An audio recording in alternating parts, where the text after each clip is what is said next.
What's going on, my fellow astrophotographers? My name is AstroNickerPod27, and tonight is night 2 of imaging elliptical galaxy M49.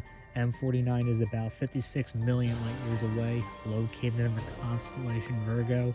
M49 is one of the most luminous galaxies in the Virgo Cluster, of course. It's about a couple degrees away from the rest of the galaxies, and it's not that far away from M58, which I believe is a spiral galaxy in the Messier catalog. But tonight is night 2. I was out last night and I captured over an hour and 13 or an hour 14 minutes worth of data. So we have a lot of light frames already, but I definitely want to get as much as possible because I definitely want to bring up the fainter galaxies that are surrounding M49 as well, and a couple of these smaller galaxies that are right next to M49. So my telescope is pointed about this region of the night sky. We got a lot going on, of course. M49 is definitely a galaxy a lot of people don't image because elliptical galaxies generally do not have any details. They're spherical in shape, and these galaxies contain older stars compared to spiral galaxies, which contain much younger stars, of course. So that's why, and if people do image elliptical galaxies, of course, that's the Virgo cluster, like M86, M84, M87, because there's other surrounding galaxies, of course, and that's typically what I should be shooting for right now. But I'm waiting until a couple more weeks to get away from a little bit of light pollution. But if I'm going to do anything like the Virgo cluster itself, I'd rather be in like a darker sky, like a Bortle 5 or something.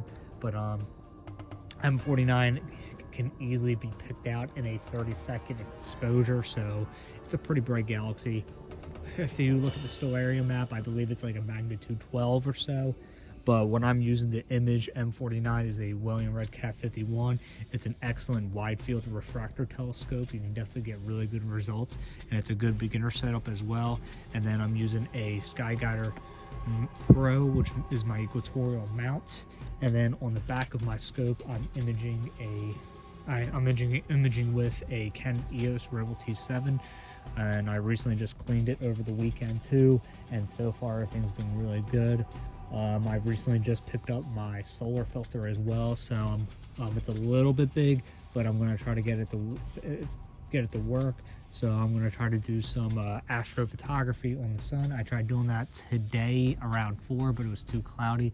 But I'm going to try to do that tomorrow when I get home from work.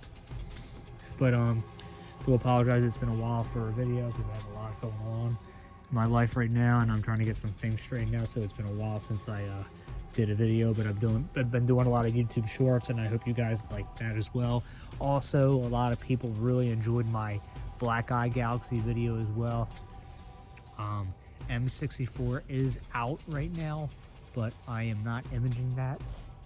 M64 is definitely a really cool galaxy, but the only galaxy that I've recently imaged that's not too far from M64 is the infamous Needle Galaxy. I imaged the Needle Galaxy back in January, of course, but I've been busy, but I definitely have been focusing a lot on galaxies, of course. The galaxies I've imaged so far within the last couple months were the Leo Triplet, the Needle Galaxy, and M108. And now my next main project, of course, is M49.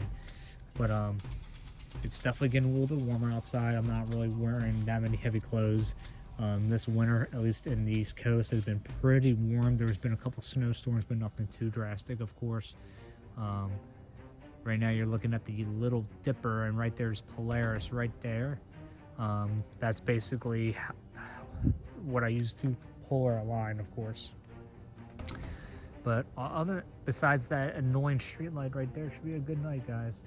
I'm gonna get back to shooting and let you know how everything goes.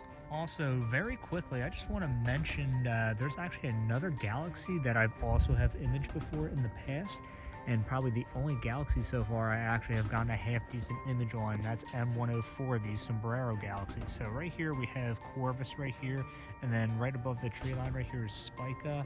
And then if I zoom into this one star right here, basically M104 is sandwiched in between these two stars, and it's right about here, right about where I'm pointing right now with my phone. And M104 is a nearly edge-on spiral galaxy, and also one of the best galaxies to image and observe in the night sky.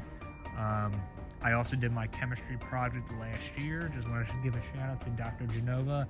I think I spent 2 nights imaging M104, and I think I got over 2.5 hours, I believe, worth of exposure / data on the Sombrero galaxy. And just want to point that out real quick because I definitely been mentioning like the Virgo Cluster, but I also just wanted to mention the Sombrero galaxy, which is technically part of the Virgo Cluster as well, but it's a very isolated galaxy since there's like no other galaxies around that region of the sky that I just showed you guys just now. Also, if you look at a sky map as well, it will also show you that M104 is basically by itself, but also one of the best galaxies to image during galaxy season and observe as well.